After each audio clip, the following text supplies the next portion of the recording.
Well, with that knowledge, I still would maintain that we would support both of them. Yeah. That's what I would suggest.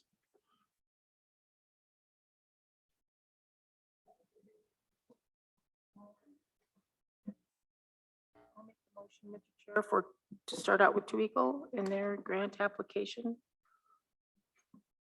Martin? Thank you. I just had a quick question before. So Sandra, Rodney, there's no chance of you guys combining like you did a couple of years ago on this? I mean, I know the deadline's in 2 weeks, but in grant time, that's like a year.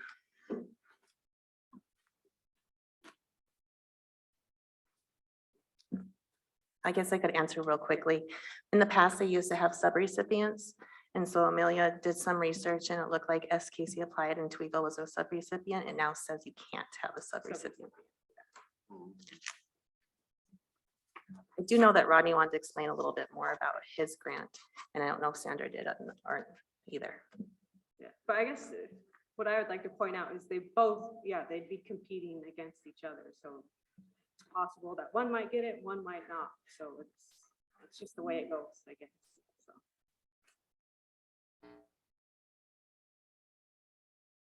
Go ahead, Rod. Thank you, Chairman McDonald and honored council members. I just wanted to clarify,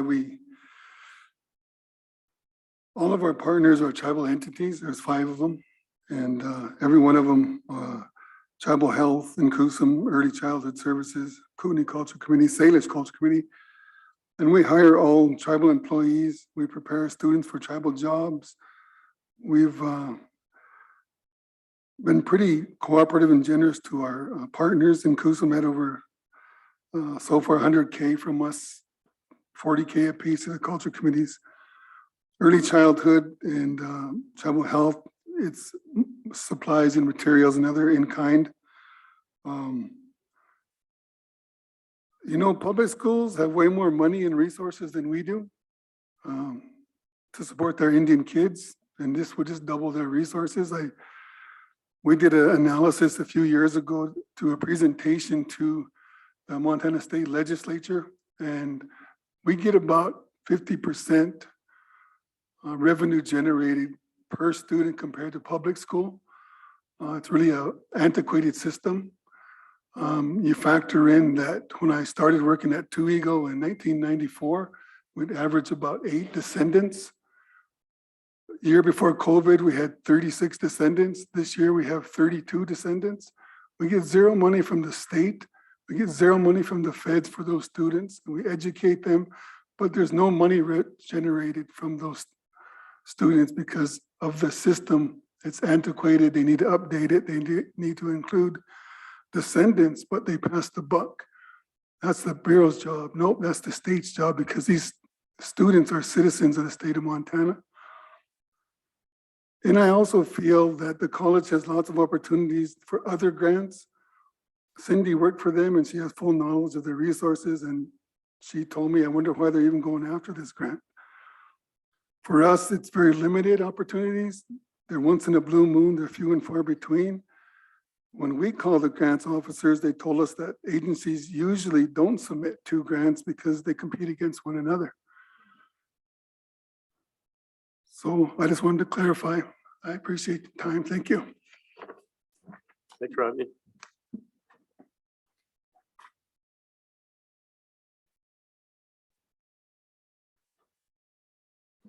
Any additional discussion? I had a motion, I thought. Oh, yeah. Motion by Carol to approve the Twiga River School application for the 2022-26 NYCP grant. Martin, second by Martin to support the Twiga River Schools application for the 2022-26 NYCP grant. Any further discussion? Seeing none, all those in favor show of hands. Unanimous. Mr. Chairman, I'll make a motion on the SKC grant. Motion by Carol to approve the letter of support for the DOE grant by SKC. Second by Ellie. Any further discussion? All those in favor, show of hands. Let's see, 8-4, 1 abstaining or voting no. Mr. Chair, I'll vote against, just because I worked up in that office, understand how it works. And really the grant application process is spelled out pretty well. And, you know, the DUNS number that we're gonna be submitting, I really hope that this doesn't create problems. So for that reason, I'll vote against it. Thank you. Thank you, Martin. 8-4, 1 against. The motion passed.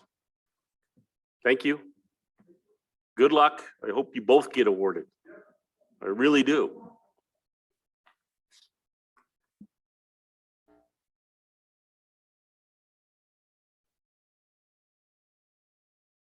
Sandra, I have this for you here.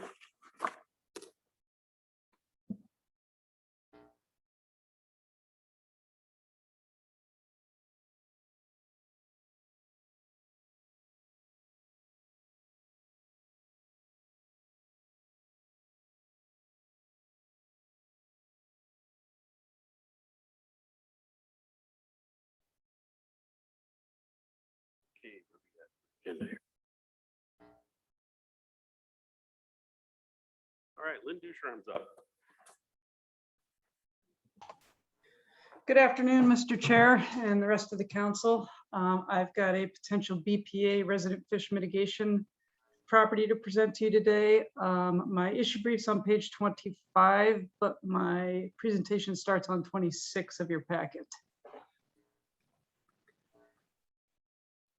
Basically, Good Works LLC, also known as Mary Stranahan, has approached us with selling a portion of our property along the Jocko River.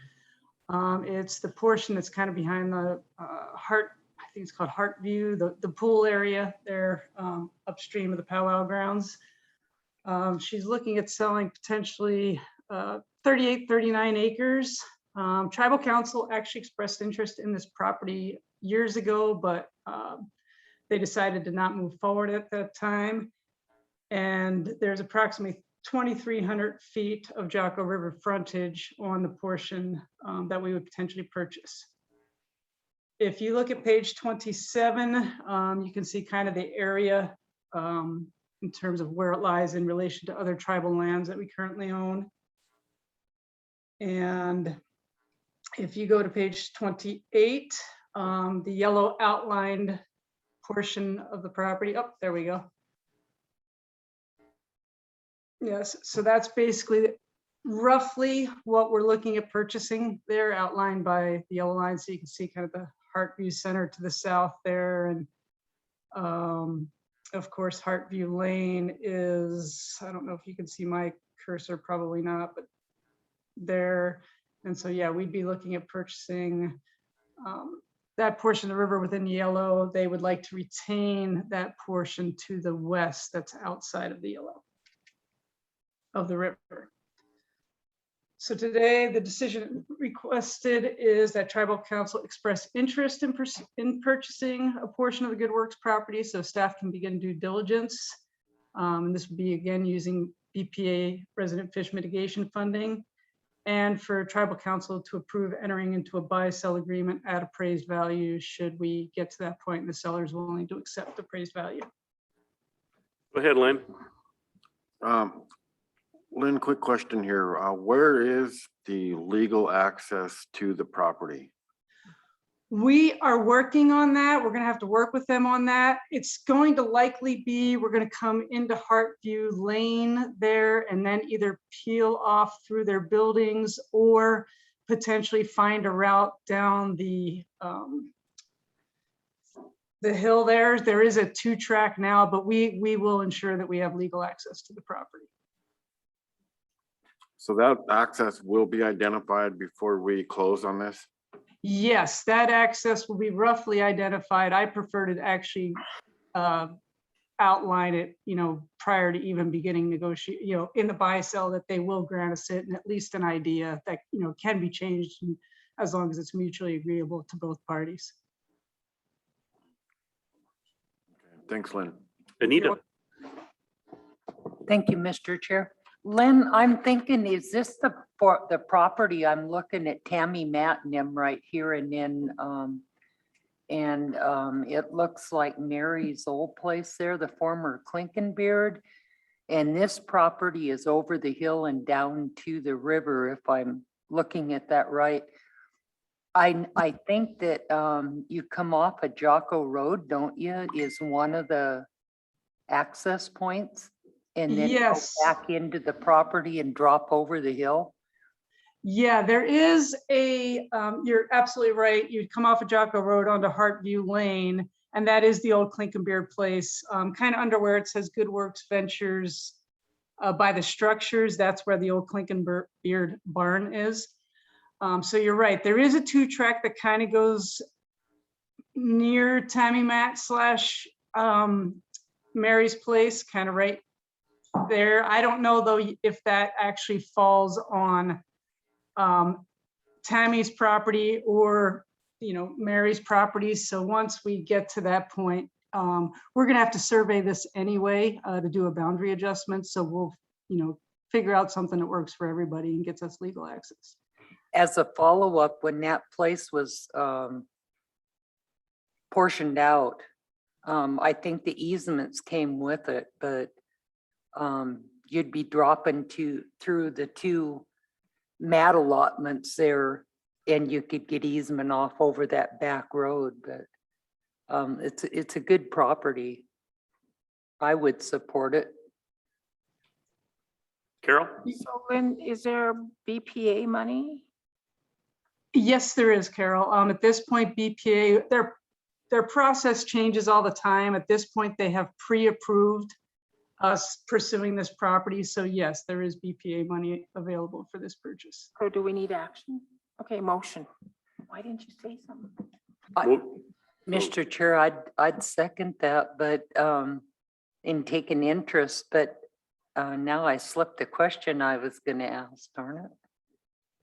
There was one other question. Go ahead, Mr. Chair. I'm sure it was profound too, Anita. Motion by Carol to show interest in the Good Works LLC acquisition with BPA funding, and to and the same action, I guess, enter into a buy-sell agreement. Second by Martin. Any further discussion? Seeing none, I'll go ahead. Go ahead, Anita, discussion. Okay, being this was a former allotment, it was the old mat allotment. I'm thinking you could probably do that forthwith take and get it back into trust, Lynn. Okay, you're not speaking my language, but I will follow up with you, Anita, or with Lands regarding what that actually means, because I don't know. Yeah, it was a former allotment, and then it was offered the tribe. The tribe didn't want to pay what Mary offered, so they split it out and it went into fee. So I'm thinking that they can do that forthwith take and put it right back into trust. So Oh, okay, great. Any further discussion? All those in favor, show of hands. Unanimous. Thank you, Lynn. Thank you. And Mr. Chair, if I run into any issues with access, I will come back into council before entering into a buy-sell agreement. Now, correct me if I'm wrong, I was just telling Len this, that in order to proceed with BPA, we do have to have legal access to the property. Correct. Correct. So it's not only something we want, it's something that BPA wants to see as well. Thank you. Thank you. All right, Carrie, Eneas, you're up. Thank you and good afternoon, Chairman McDonald and council members. Thanks for your time today. I am bringing a couple of things forward to you guys this afternoon. It says on my agenda request form that I had a couple of collection permits, but I was actually able to get those to you last week and we approved those. So I'm going to jump to item number 2, which is page 31 in your packets there. So we are looking to approve the 2022-23 reservation migratory waterfowl and pheasant hunting seasons, shooting hours and limits. So I've worked with the Fish, Wildlife and Parks to and the Fish and Wildlife Service in kind of coordinating the hunting season dates there, as well as the bag limits for the different species. Everything is fairly similar to what you'd seen previously with what Dale would bring to you guys in regards to these regulations. The only kind of changes that I made to it were on page 35. I updated the non-toxic shot lethality table just to kind of clean that up a bit. And then on page 36, there had been some at a previous Flathead Reservation Fish and Wildlife Board meeting, there was some question as to why the reservation shooting hours were different from off-reservation shooting hours. And so I did amend this page to sort of clarify that to hopefully alleviate any confusion surrounding that, as well as providing the legal shooting times in that table there. And then on the following page on 37, I took this is the same map that you that would be in the previous year's regulations, but this top verbiage here was some text that I pulled out of the map just to make it a little clearer. All that information was already in the map, just on a smaller, on that bottom left-hand corner there, and it was kind of hard to read. So I just pulled that out and made it larger so that it was more clear that, you know, the land ownership in that area, making sure to help make sure folks that are out there hunting are hunting on public trust tribal lands and not individual trust lands. And then I believe those are the only changes that I made to these regulations. And so I did have these out for public comment for 31 days from March 1st, and that closed last week on March 31st. And we did receive 2 public comments on this draft agenda or draft regulations, and both were from tribal members. And I apologize, I thought I'd gotten these, was hoping to get these on your packet so that you could view the comments as well, but I don't see them in there. So I'll just kind of briefly give you an update on what those were. One of them pertained to some concerns with there is a 150-yard no discharging of a firearm within 150 yards of a residence. And so they were a little concerned with that distance and wanted to increase that a bit. And so that was one of our comments received. And then another were just some personal views on hunting and gay or subsistence hunting versus sport hunting. And then those were the 2 comments that we received on these regulations.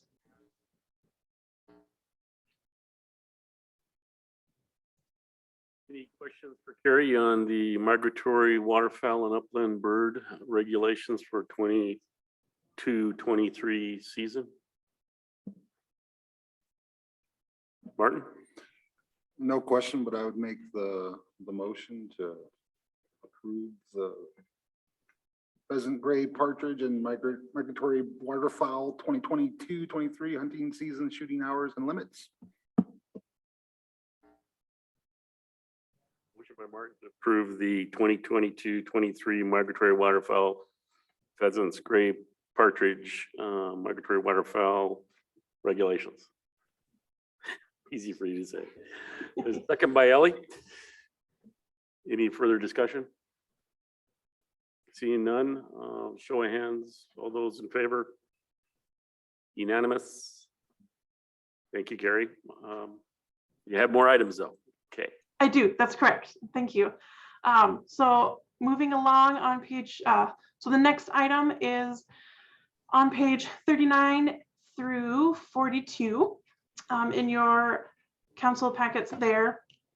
And so each year, Dale would bring off reservation moose harvest numbers for approval to share with the Montana Fish and Wildlife Service Region 1 and Region 2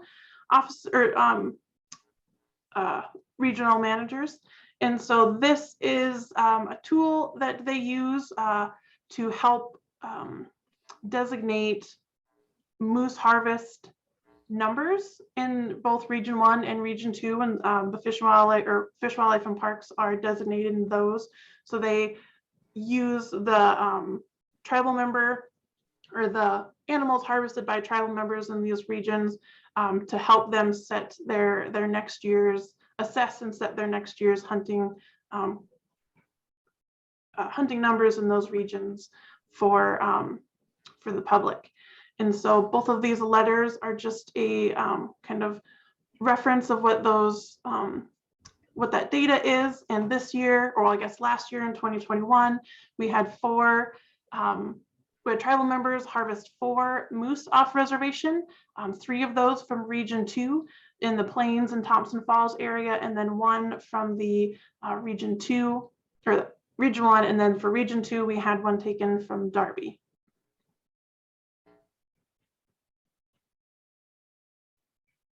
I noticed on your table, you have 2020 on the headline of the table, and then of course 2021 and the data that they're harvested.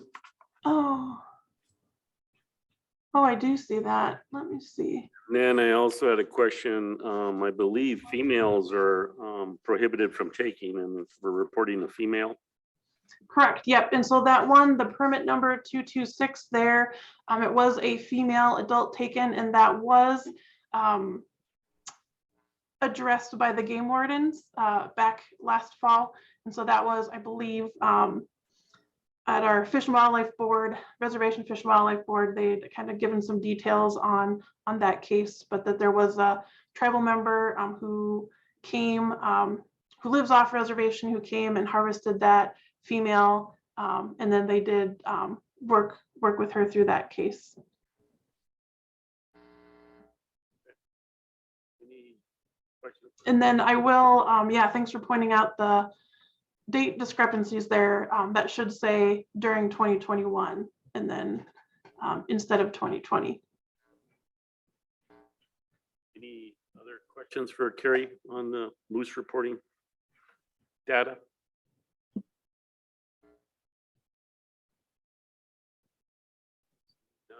Or a motion to approve submitting the letters to Fish, Wildlife and Parks for moose management. Motion by Carol, second by Ellie. Any further discussion? All those in favor, show of hands. Unanimous. Martin out of the room. Thank you guys very much. My final agenda item this morning, I have Shannon Claremont with me, wildlife biologist with the Bison Range. And so he and I is going to present an opportunity for some potential pronghorn supplementing of the population on the Bison Range. And so he's got a bit more information on that, but we had an opportunity presented to us and we wanted to kind of get approval or kind of your consensus before getting too far down in those discussions. Okay. No, I don't see Shannon on right now. There, I see Shannon. Oh, okay, there you are. Go ahead, Shannon. Good afternoon, Council Chairman McDonald. I just wanted to touch base and put forth to get your approval to pursue this opportunity. And I'm not sure if it's totally valid at this point, but any oh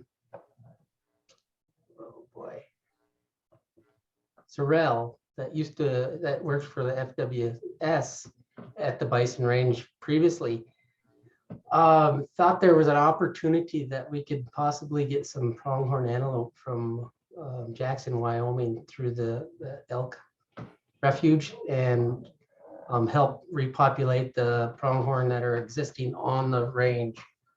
As of now, we are down to 17 pronghorn on the range. We've got 9 females, 6 males, and of the 16 fawns that were born last year, only 2 made it to August. And so there's got a possibility of having 19 my pronghorn there now, but I would like to be able to try and pursue this opportunity, hopefully supplement that herd and bring in new genes to avoid inbreeding and also bring the numbers back up for the visitors that frequent the bison range. The reason I'd like to do it now before the existing herd disappears is they would be able to teach these new antelope where and when they can get through the fences and what are the safest places, even though that the coyotes have been depredating pretty hard on this herd in the last 10 years. But I'm just wanting to put it forward and get you guys' approval to pursue it, whether it pans out or not.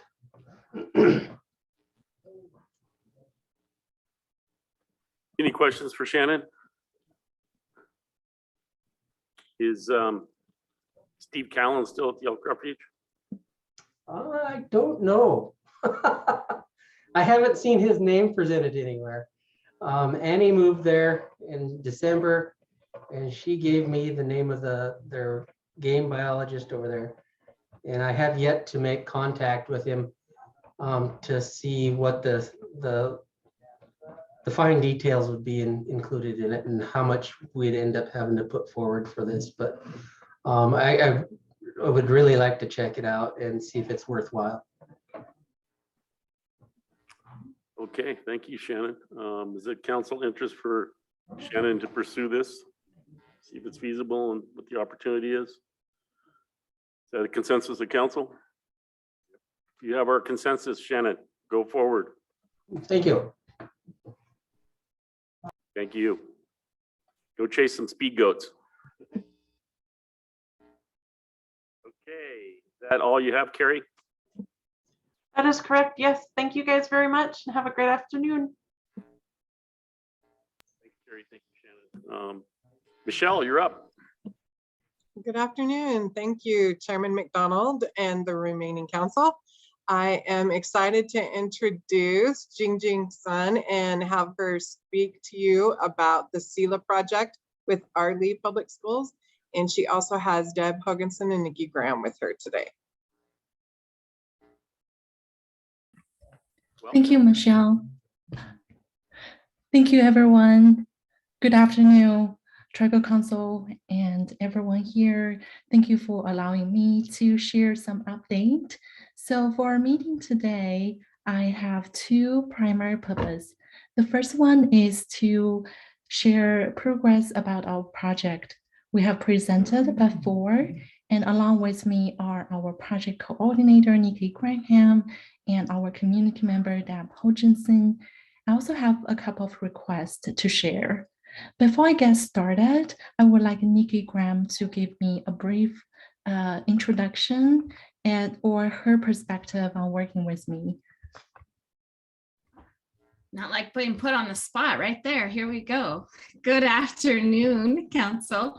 It's been a while since I've been able to join you, so it's nice to see faces and names in some spots. But Jingjing has been working with folks on our reservation for several years and applied for some grants, and initially was not funded because there was such a need to build relationships, especially in the Arley area. And she most definitely has done such. So with all the respect I can possibly put forth, I think Jing Jing has done things in a very good way, respectfully, and very much as she's been asked to by the community members that have been involved in her research project at the Arley schools. So without further ado, I would love for you to hear what Jing Jing has to say, but please ask questions if there's anything that doesn't make sense or seems odd, like please just ask, because we want this to be as transparent as possible, because it's leading to good things. But if you have any questions, we do not want you to hesitate in asking those. So thank you. With that being, thank you so much for the kind introduction, Nikki. So I am going to have a very brief presentation here. Can you all see it clearly? Yes. Perfect, thank you. So this is a very brief 4-page presentation. I want to highlight the image that created by me and my research team and the community advisory board. You may recognize the Mission Mountain at the backdrop of that poster. It's called Pathway to Wellness. In the center is the sun, and inside the sun, you can see the turtle shell indicates longevity, and the path of 5 paths to wellness include essential skills such as self-awareness, self-management, social awareness, responsible decision-making, and relationship building. And along the mountains, you will recognize buffalo, the bear, and the dancing boy. The reason I want to start my presentation with this page is this is one of many different artifacts that have been created by this project over the past 4 years. As Nikki has mentioned, we first started about 4 years ago when we presented to her tribal council and then later got permission from Arley School District, the Arley Indian Education Board, the Arley School Board, as well as tribal council. So over the last 4 years, we have go through 3 phases. So in this picture, this is a picture taken before the COVID time, when we still have the freedom to hang out with each other at a beautiful 9-pipe lodge. During the past 4 years, we went through 3 phases. The first phase is to engage with community. This is where when Nikki held my hand, literally held my hand to knock on doors and find community stakeholders and leaders. So in our community advisory board, we have people ranging from grandparents to parents to educators to leaders in the council, as well as leaders in the school district. Each of them coming with a central mission and shared mission. How can we support our kids to be resilient, connecting to their culture, feel engaged and ready to learn? So that's the phase 1. We have so many beautiful meals shared together at the Hanging Art Gallery before it was closed. Of course, it was still pre-COVID time. We could just hug each other and share how your day has been going. But over that 1.5 years, when we shared monthly community dinner together, we can come together with a few central questions. One of the central questions is, how can we develop a place-based, culturally responsive, social-emotional curriculum for our children and their teachers? When I say social-emotional learning, it's as an umbrella, including all the skills all of us are using daily. For example, we're using skill of careful listening, as all of you are doing right now. We're using skill of considering different perspectives, understanding our own emotions, and also reach a respectful decision with others. With that mission, we move on to the second phase. This is when community members such as Deb Hutchinson, who is here with us today, and Rhonda, Howlett, and other community members come together to develop 2 different curriculum. One curriculum is for the children. And here we focus on grade 3 to 6 in the Arley School District. This is the age group where children are capable of doing all this social emotional learning, and we want to support them with additional resource that they find connected to their own cultural base. We also provide professional training for teachers. And currently we're in phase 3. This year has been the second time we pilot the student program. We have also launched teacher professional training as a picture on this page that was taken last fall when we invited elders from the Arley community come to talk to the teachers and share cultural knowledge with them. And as you can see in this page, here are some phrases or comments made by students and educators. One third grade student's written, "When I take care of myself, it makes me a better friend and student, because when I take care of myself, I can spread kindness." And you can see different drawing and doodling on this picture. On the bottom of this page, this has been our third layer of this program, is to bridge between the school and community. We do so by creating monthly newsletter. We engage parents in extending the conversation children already had at school. For example, for last month, the month of March, we talk about the Salish meaning behind this month, and we use a book produced by the Salish Institute. The book's title is Huckleberries, Buttercups, and Celebrations. And here we incorporate knowledge from the book. We also invite parents to do activities with their kids at home. Currently, we're applying for 2 Headwater Foundation Gold Grant to support the school, elementary and high school, to have a community day together that will be happening in May. So with that, I want to wrap my presentation with 2 requests. Throughout the past several years working with the community, we learned how important reciprocity is, giving back. So we want to give back through 2 ways. The first way is to host a public forum. It could be in any form that community desire. Some of our brainstorming idea, including working with Salish Kootenai Tribal College, holding a public forums through the tribal college. We could also do so in that community day at the school.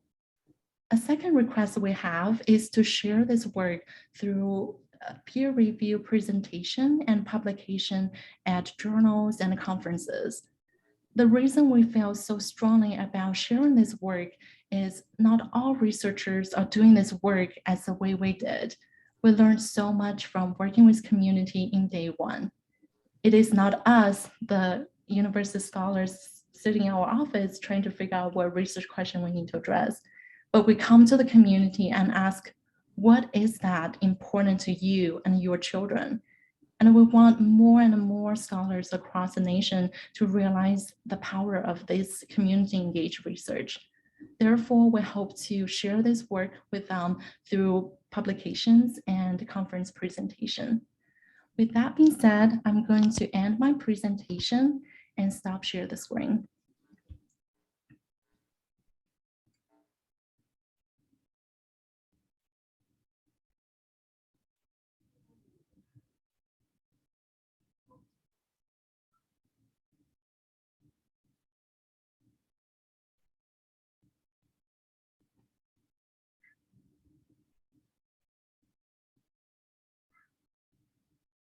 Well, are you done?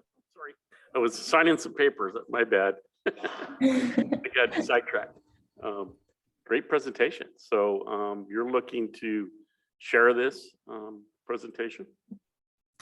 Yeah, I'm looking forward to, one is to host a public forum it could be at the Arley community, but could be broadly at the CSKT through the tribal college, any way that the tribe desires. So that's one way to give back to the community. The second way of thinking broadly sharing at the national level. Previously, we have always come back to the tribal council for every single presentation and paper we're about to submit. And I wonder if the tribal council still would like to that way, or you want us to have a regular presentation, not necessarily every single paper will have to bug you and get approval before we can submit. Any questions, comments, suggestions from council? I know our Nikki's been involved with our institutional review process and requirements therein. So I guess following that protocol that's developed would be the number one thing. But any other comments or suggestions from council?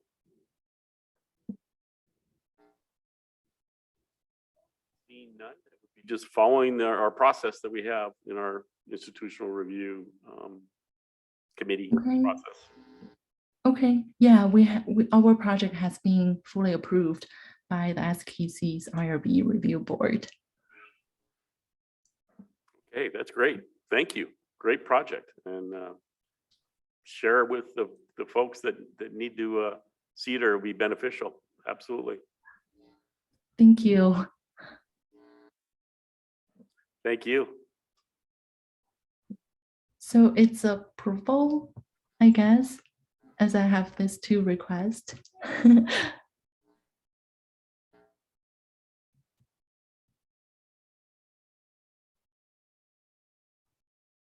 sorry, you have to repeat that. I didn't hear you. Oh, I'm asking, do we have to go through the approve and for me to move forward? Or it's the SKC IRB review board? Nikki, I'm gonna rely on you to tell us what the process is. So for the publications, it's the actual publication. What we would really like is to have folks review it. Somebody from council would be great, just to make sure that there's nothing glaring that stands out. After, part of being part of the IRB is like we've been along with the whole process, so we kind of understand things behind the scenes to some regard, but you guys may not. And so it's just an opportunity for you to take review for it before it's published and says CSKT, and it's all about about one of our schools. So it's kind of up to you in some regard, but it would be nice if somebody could take a look. Okay, yeah, give us a full copy and we'll look at it. And we'll get back to you on that through Nikki. Okay, yeah. One final question is, do I request a time to present or it's submission for review? I guess I'm trying to understand the process of moving forward with is there email address to submit the paper to or through the online portal request? Nikki, I get to assign a council member to this. This would be fun. If there's a volunteer who would like to volunteer for it, we could communicate directly with you, and then we could set a date where it actually goes through final council approval and give it the go. I know that sometimes there's deadlines for different publications. So Jingjing, do you have a deadline that you're looking at for submission? We have a couple of deadlines for submission next May. Okay, so that helps in council members deciding who might have the timer. I see Carol's hand moving. Are you pointing? Oh, Jennifer. Delegating, Yes. We're looking for Jennifer Finley to see if she would like to. She's hiding right now, so. Oh, she's got her hand up now. Okay, sweet. Thanks, Chairman McDonald. I'm here and I'm really honored that you're using my book that I wrote, Huckleberries, Buttercups, and Celebrations. That's a children's book I wrote. Yes. State of Montana bought for every school in the state. So as part of Indian Education for All. So yeah, I could be the point person on that and review that. Fantastic. There we go. Woohoo! Thank you so much, Jennifer. I want to let you know how the kids were so excited when they each receive a copy of the book. They were like, it's ours? I can take it home to read? I wish you could see their face. Delighted with joy. Thanks for letting me know that. Thank you. Sure. Yeah. Thank you. Yeah, thank you so much, everyone. I will keep you posted, and Jennifer in particular. Thank you. Great work. Thank you, Thanks. Nikki. Thank you, Michelle. Lamb lunch. Rick has one item for us. So two items. Okay. Two, I think both in executive. We'll move into executive session.